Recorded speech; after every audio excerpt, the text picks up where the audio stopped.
নারী বিষয়ক সংস্কার কমিশনের সুপারিশ নিয়ে কুসংস্কার সৃষ্টিকারীদের বিরুদ্ধে ব্যবস্থা নেয়ার দাবি জানিয়েছে নারীরা। বিকেলে মানিক মিয়া অ্যাভিনিউয়ে নারীর ডাকে মৈত্রী যাত্রা শিরোনামে আয়োজিত এক প্রতিবাদ সমাবেশ থেকে এই দাবি জানানো হয়। সমাবেশে বিভিন্ন নারী সংগঠনের কর্মী, শ্রমিক, শিক্ষার্থী, শিক্ষক, পেশাজীবী এবং সংস্কৃতি কর্মী সহ বিভিন্ন শ্রেণী পেশার নারীরা এখানে অংশ নেন। পরে এক প্রতিবাদী র্যালির মধ্য দিয়ে শেষ হয় সমাবেশ। বিস্তারিত সুমন তানভীরের প্রতিবেদনে। এ লাঠি প্রতীকী, তবে লাঠির এ লড়াই নারীর শক্তিমত্তারও বার্তা দেয়। আর দেশের অর্ধেক জনগোষ্ঠীর সেই শক্তির বার্তাই প্রতীকী রূপে জানান দিলেন নারীরা। মানিক মিয়া এভিনিউতে নারীর ডাকে মৈত্রী যাত্রায় ধ্বনিত হলো সমতার দাবি, যেখানে পাহাড় থেকে সমতল সব শ্রেণী পেশার নারী পুরুষ কাঁধে কাঁধ মিলিয়ে অংশ নেয় এ আয়োজনে। গানে গানে কখনো বা নাচে বা কবিতার দ্রোহের ভাষায় নিজেদের অধিকারের কথা স্মরণ করিয়ে দেন অংশগ্রহণকারীরা। স্লোগানে মিছিলে ছিল প্রতিবাদের সুর। ঘোষণাপত্রে সম্প্রতি নারী বিষয়ক সংস্কার কমিশনের সুপারিশ নিয়ে কুসংস্কার সৃষ্টিকারীদের বিরুদ্ধে দ্রুত ব্যবস্থা নেওয়ার দাবি জানানো হয়। সম অধিকার প্রতিষ্ঠায় বাধা সৃষ্টিতে একটি পক্ষ ধর্মকে নারীর অধিকারের বিপরীতে দাঁড় করানোর চেষ্টা করে যাচ্ছে বলেও অভিযোগ করা হয়। আমরা দেখেছি রিপোর্টের প্রকাশের পর থেকেই অধিকাংশ গুরুত্বপূর্ণ ও মৌলিক অধিকার সংক্রান্ত সুপারিশগুলোকে ইচ্ছাকৃতভাবে এড়িয়ে গিয়ে এবং গঠনমূলক আলোচনা সমালোচনার সুযোগ না রেখে নানা ধরনের অপপ্রচার চালানো হচ্ছে। দেশবাসীর সামনে উদ্দেশ্য প্রণোদিতভাবে ভ্রান্ত ধারণা উপস্থাপন করা হচ্ছে। জনসমক্ষে কমিশনের সদস্যদেরকে জঘন্যভাবে অবমাননা করা হচ্ছে। নারী বিষয়ক সংস্কার কমিশনের সদস্যদের উপর এই ধরনের ন্যাক্কারজনক আক্রমণের পরেও সরকার কোনো ব্যবস্থা নেয়নি। পরে বিভিন্ন ব্যানার, ফেস্টুন হাতে প্রতিবাদী শোভাযাত্রা মানিক মিয়া এভিনিউ থেকে ইন্দিরা রোডের দিকে যাত্রা শুরু করে। স্লোগানে স্লোগানে নিজেদের অধিকার ও ষড়যন্ত্রকারীদের বিরুদ্ধে হুঙ্কার দেন অংশগ্রহণকারীরা। পরে মিছিলটি ইন্দিরা রোড ঘুরে আবারও মানিক মিয়া এভিনিউতে এসে শেষ হয়। সুমন তানভীর, ৭১, ঢাকা। এদিকে ৪ দফা দাবি পূরণ না হওয়া পর্যন্ত রাজপথ না ছাড়ার ঘোষণা দিয়েছে জগন্নাথ বিশ্ববিদ্যালয়ের শিক্ষক এবং শিক্ষার্থীরা। তৃতীয় দিনের মতো প্রধান উপদেষ্টার কার্যালয়ের কাছাকাছি কাকরাইলে অবস্থানরত আন্দোলনকারীরা গণ অনশন কর্মসূচি শুরু করার আগে সাংবাদিকদের কাছে এই আলটিমেটাম দেন। তারা জানিয়েছেন ৩ দিনেও সরকারের পক্ষ থেকে এখন পর্যন্ত কেউ তাদের সাথে যোগাযোগ করেনি, আর এরই মধ্যে তাদের আইনশৃঙ্খলা বাহিনীর অত্যাচার সহ্য করতে হয়েছে। এখন আর পিছিয়ে যাওয়ার কোনো সুযোগ নেই। ফরহাদ ইবনে মালিকের প্রতিবেদনে বিস্তারিত।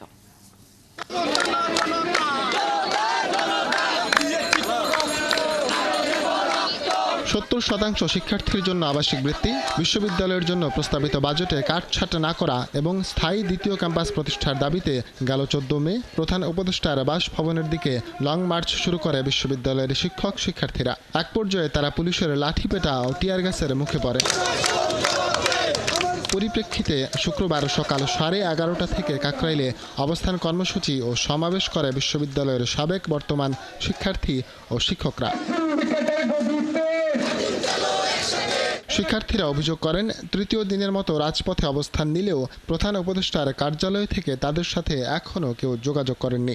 শিক্ষার্থীদের প্রতিনিধি হিসেবে তিনি কেন এখনো কোনো যুক্তিপূর্ণ প্রতিক্রিয়া দেখাননি বা কোনো একটা ভালো সিদ্ধান্ত আমাদেরকে এখনো জানায়নি, সেই বিষয়ে আমরা সত্যি অনেক হতাশ। এটা আমাদের জন্য খুবই দুঃখজনক যে পুলিশ আমাদের অতর্কিত হামলা চালায়, তারা টিয়ার শেল, তারপরে লাঠি চার্জ করে। 4টা দাবি আমাদের যত সময় পর্যন্ত প্রশাসন না মানবে তত সময় পর্যন্ত আমাদের এই অনশন চলবে। আর শিক্ষকরা জানান, শুরু থেকেই জগন্নাথ বিশ্ববিদ্যালয় বৈষম্যের শিকার, তাই 18,000 শিক্ষার্থীর যৌক্তিক দাবির সমর্থনে তারাও রাজপথে নেমেছেন।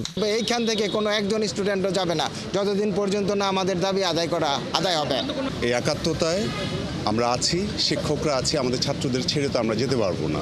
প্রায় 1 যুগ ধরেই আন্দোলনগুলি চলছে। যখনই কোনো আন্দোলন শুরু করে একটা ন্যায্য দাবির প্রেক্ষিতে, তখনই যে সরকারি ক্ষমতায় ছিলেন তারা কিছু না কিছু একটা আশ্বাস দেন, আন্দোলন স্তীমিত হয়ে যায়। যেহেতু আমরা বৈষম্যের বিরুদ্ধে কথা বলছি, একই ঢাকা শহরে থেকে কোনো কোনো বিশ্ববিদ্যালয়ের বাজেট অনেক বেশি, আর কোনো কোনো বিশ্ববিদ্যালয়ের যেটা নমিনাল ন্যূনতম বাজেট সেটাও দেওয়া হবে না, সেই প্রশ্নে আমি ছাত্রদের সাথে সম্পূর্ণ একাত্মতা প্রকাশ করছি। সমাবেশে বিশ্ববিদ্যালয় শিক্ষক সমিতির সাধারণ সম্পাদক বলেন, এখন আর তাদের পিছিয়ে যাবার সুযোগ নেই। আমাদের দাবি যদি যৌক্তিক হয়ে থাকে সেইটা তো প্রথম দিনই সরকার আন্তরিক হলে সেটা নিরসন করতে পারত, কিন্তু সেটা এখনো নিরসন হয়নি।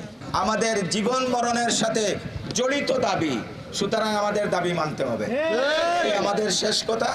এবং সেই দাবি আদায়ের ব্যাপারে সুস্পষ্ট সরকারের ঘোষণা ছাড়া এখান থেকে আমরা এক চুল পরিমাণ পিছপা হব না। কর্মসূচির অংশ হিসেবে বিকেল ৩টা থেকে কাকরাইলে গণ অনশন কর্মসূচি করে বিশ্ববিদ্যালয়ের সাবেক এবং বর্তমানে শিক্ষার্থী ও শিক্ষকরা। ফরহাদ ইবনে মালিক, ৭১, ঢাকা। শাহরিয়ার আলম শাম্মের হত্যাকারীদের ৪৮ ঘন্টার মধ্যে গ্রেফতারের আলটিমেটাম দিয়েছে ঢাকা বিশ্ববিদ্যালয়ের সাধারণ শিক্ষার্থীরা। শাহবাগ থানা ঘেরাও করে শিক্ষার্থীরা জানিয়েছেন ৪৮ ঘন্টার মধ্যে হত্যাকারীদের গ্রেফতারে কোনো অগ্রগতি না হলে রবিবার কঠোর কর্মসূচির ঘোষণা করবেন তারা। তবে দ্রুত অভিযুক্তদের গ্রেফতার করে শাস্তির আওতায় আনার প্রতিশ্রুতি দিয়েছে পুলিশ। সুমন মাহমুদ জানাচ্ছেন বিস্তারিত।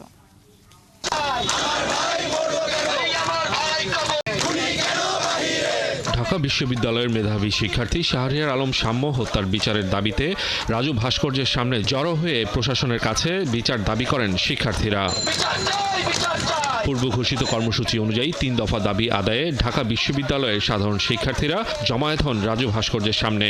শাম্য হত্যায় জড়িতদের গ্রেফতার, দৃষ্টান্তমূলক শাস্তি ও নিরাপদ ক্যাম্পাসের দাবি জানান তারা। আমরা তাণ্ডব চালাবো যদি এই হত্যার বিচার না হয়। স্বরাষ্ট্র উপদেষ্টা, পুলিশ প্রশাসন সবার বিরুদ্ধে আমি হুঁশিয়ার দিচ্ছি, অন্তর্বর্তী সরকারকে আমি হুঁশিয়ারি দিচ্ছি, এগুলোকে কোনো ঠুনকো মনে করবেন না। এই দায় এই রাষ্ট্রের নিতে হবে, এই দায় প্রশাসনের নিতে হবে। শাহবাগ থানা জানে কারা জড়িত, শাহবাগ থানা জানে কারা এই চক্র চালায় উদ্যানে। স্বৈরাচারী সরকার আমার বন্ধুরা মারতে পারে নাই, রাতের অন্ধকারে একদল সন্ত্রাসী আমার বন্ধুরা মাইরা ফেলছে।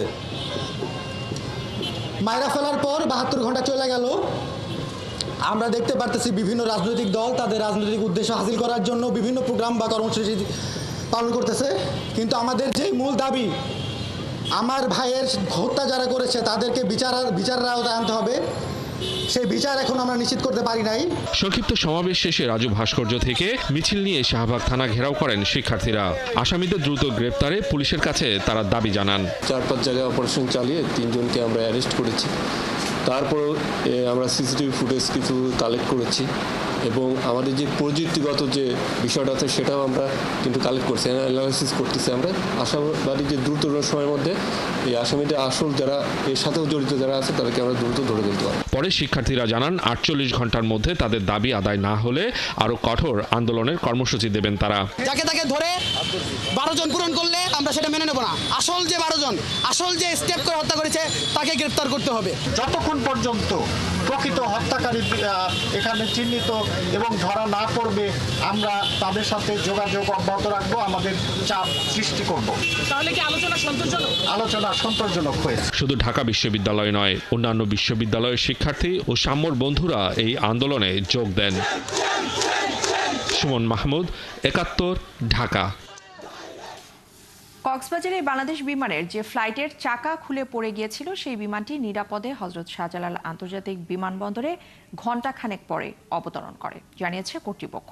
বিমানে থাকা ৭১ জন যাত্রী নিরাপদে আছে বলে জানা গেছে। কক্সবাজার বিমানবন্দর থেকে ঢাকার উদ্দেশ্যে শুক্রবার দুপুর 1:20 BG436 ফ্লাইটটি ঢাকার উদ্দেশ্যে রওনা হয়। এর পরপরই চাকা খুলে নিচে পড়ে যায়। কক্সবাজার বিমানবন্দর থেকে উড্ডয়নের সময় পাইলট ঢাকার এয়ার ট্রাফিক কন্ট্রোলকে জানিয়ে জরুরি অবতরণের অনুমতি চান। পাইলটের বার্তা পেয়ে হযরত শাহজালাল আন্তর্জাতিক বিমানবন্দর জরুরি অবতরণের প্রস্তুতি নেয়। প্রস্তুত রাখা হয় ফায়ার সার্ভিস। বিমান বাংলাদেশ এয়ারলাইন্সের মহাব্যবস্থাপক ABM রওশন কবির ঘটনার সত্যতা স্বীকার করেছেন। আর পরবর্তীতে ফ্লাইটটি দুপুর 2:22 ঢাকায় নিরাপদে অবতরণ করে। এই ঘটনায় হযরত শাহজালাল আন্তর্জাতিক বিমানবন্দরে অন্যান্য বিমান চলাচলে কোনো প্রকার বাধা তৈরি হয়নি বলেও জানিয়েছে বিমানবন্দর কর্তৃপক্ষ।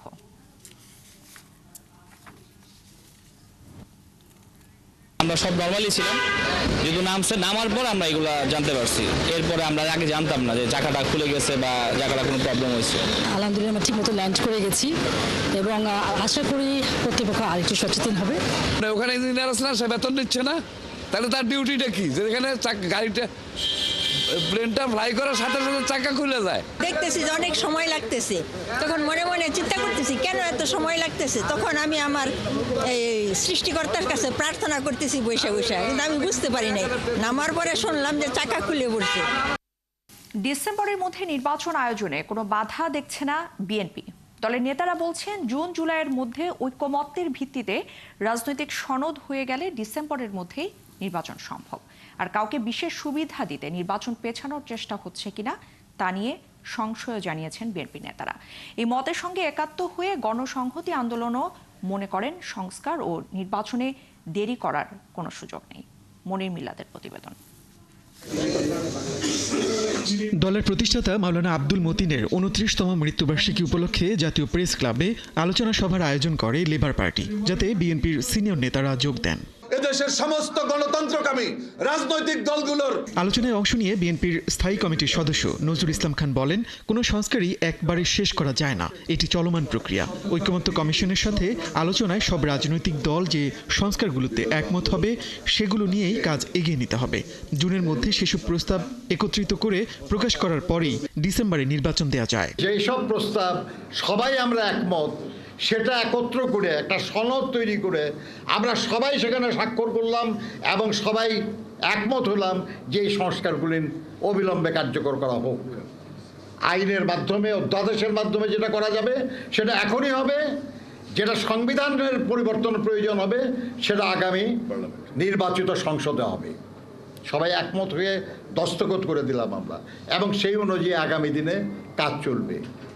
এই কাজটা যদি জুন মাসের মধ্যেই সম্ভব হয়, এমনকি যদি জুলাই মাসের মধ্যেও সম্ভব হয়, তাহলে ডিসেম্বরের মধ্যে নির্বাচন করতে বাধাটা কোথায়? অনুষ্ঠানে বিএনপি চেয়ারপারসনের উপদেষ্টা জয়নুল আবদিন ফারুক বলেন, মিয়ানমারকে করিডোর দেওয়ার সিদ্ধান্ত নেওয়ার দায়িত্ব অন্তর্বর্তীকালীন সরকারের নয়, এই সরকারের দায়িত্ব দ্রুততম সময়ের মধ্যে গ্রহণযোগ্য নির্বাচন দেয়া। কানের কাছে কারা গুনগুন করছেন, কি পররাষ্ট্র সচিবের চাকরি চলে যায়, কি করিডোর, কি মানবিক করিডোর, কি টেকনাফে যেতে দেন না। আর এগুলো নিয়ে নির্বাচিত সরকারকে দায়িত্ব দেন, তারা ঠিক করবে। আপনার এসব দায়িত্ব না, আপনার দায়িত্ব নির্বাচন। এদিকে ঐতিহাসিক ফারাক্কা লং মার্চের ৫০ বছর পূর্তির অনুষ্ঠানে গণসংহতি আন্দোলনের প্রধান সমন্বয়কারী জুনায়েদ সাকি, ঢাকা বিশ্ববিদ্যালয়ে ছাত্রদল নেতা সাম্য হত্যা ও জগন্নাথ বিশ্ববিদ্যালয়ে শিক্ষার্থীদের আন্দোলন নিয়ে সরকারের ভূমিকার সমালোচনা করেন। বিচার, সংস্কার, নির্বাচন, এই তিনটা একসাথে চলতে হবে। এই তিনটার সাথে কেউ কোনো বিরোধ লাগিয়ে দিয়ে কোনো কিছু প্রলম্বিত করা জনগণ মানবে না। কাজেই মানুষ বিচার চায়, মানুষ সংস্কার চায়, মানুষ নির্বাচন চায়। পরে জাতীয় প্রেস ক্লাবের সামনে থেকে মিছিল বের করে গণসংহতি আন্দোলনের নেতাকর্মীরা। মনির মিল্লাত, ৭১, ঢাকা। কৃষিখাত দেশের অর্থনীতির প্রাণ হলেও বাজেটে এর জন্য থাকে না যথাযথ বরাদ্দ। প্রচলিত এবং একঘেয়ে কৃষি বাজেটের বড় অংশই থাকে ভর্তুকিতে। কৃষক বা কৃষি খাতের উন্নয়নে দীর্ঘমেয়াদী কিংবা গবেষণাধর্মী প্রকল্পও বরাদ্দ থাকে অপ্রতুল। বিশ্লেষকরা বলছেন, সরকারের সীমাবদ্ধতা এড়াতে পাবলিক প্রাইভেট পার্টনারশিপের মাধ্যমেই নিতে হবে প্রকল্প। কৃষি বাংলাদেশের জিডিপির প্রায় ১২ থেকে ১৪% অবদান রাখে এবং দেশের প্রায় ৪০% জনগোষ্ঠী এই খাতের উপর জীবিকা নির্বাহ করে। তারপরেও বাজেটে গুরুত্ব কমছে কৃষির। কৃষকের তো সরকারের কাছে অ্যাক্সেস নেই। আমাদের পার্লামেন্টে আসে কারা ব্যবসায়ীরা, তারা তাদের ব্যবসাটাকে, তাদের প্রকল্পগুলো তারা পাস করে নিয়ে যায়। কিন্তু কৃষকের পক্ষে তো পার্লামেন্টে কেউ বলে না, না ব্যবসা বলে না। এগ্রিকালচারের একমাত্র প্রোডাক্ট যেটার প্রাইসটা উৎপাদনকারী নির্ধারণ করতে পারে না। ২০২৩-২৪ অর্থ বছরে সংশোধিত বাজেটে কৃষি ভর্তুকি খাতে বরাদ্দ রাখা হয়েছিল ২৫,৬৪৪ কোটি টাকা। ২০২৪-২৫ অর্থ বছরে তা কমিয়ে রাখা হয়েছিল ১৭,২৬১ কোটি টাকা। ফলে কৃষি বাজেটকে গতানুগতিক বলছেন এই অর্থনীতিবিদ। অথচ কৃষি খাতের উন্নয়নে সুদূরপ্রসারী উদ্যোগ নিলে দেশের খাদ্য নিরাপত্তা সহ অর্থনীতিতেই বড় অবদান রাখা সম্ভব। উৎপাদন বাড়া এক কথা, আর উৎপাদনশীলতা বাড়া কিন্তু অন্য কথা। উৎপাদনশীলতা বলতে বোঝায় যে প্রতি একক আমি যে সার, এই যে আমি শ্রম, এই যে আমি সেচের পানি এবং এই যে যন্ত্রপাতি ব্যবহার করছি, তার একক প্রতি উৎপাদন বাড়ছে কিনা ক্রমাগত। এবং সেখানেই দক্ষতার প্রশ্ন। তিনি বলেন, বিশ্ব যেখানে গবেষণা ও প্রযুক্তিতে বহু এগিয়ে, বাংলাদেশ সবেমাত্র ডিজিটাইজেশনে প্রবেশ করছেন। ফলে এখনও প্রযুক্তিগত পরিকল্পনায় সরকারের গড়িমসির কোনো সুযোগ নেই। যে এবার বাজেট প্রস্তাবনার ভিতরে একেবারে যন্ত্রের নাম উল্লেখ না করলেও আমরা যে একটা আধুনিক বিজ্ঞানসম্মত সেন্সর বেস ডিজিটাল প্রযুক্তির দিকে এগিয়ে যাব, যেটি শেষ পর্যন্ত আমাদেরকে একটা প্রেসিশন এগ্রিকালচার। কৃষিখাতের উন্নয়নে সরকারের সাথে বেসরকারি খাতকে জুড়ে কাজ করা জরুরি, অথচ এই খাতে এখনো বড় কোনো মনোযোগ পায়নি বেসরকারি খাত। এই সরকারের সুবিধা হলো যে সরকার কিন্তু ট্রেডিশনাল গভর্নমেন্ট না, এরা ইচ্ছা করলে কিন্তু এবছরে সামান্য কিছু হলেও পোস্ট হারভেস্টে স্টোরেজের জন্য, ট্রান্সপোর্টেশনের জন্য এবং প্রসেসের জন্য এবং ফরওয়ার্ড লিঙ্কেজের জন্য কিছুটা বরাদ্দ দিতে পারত।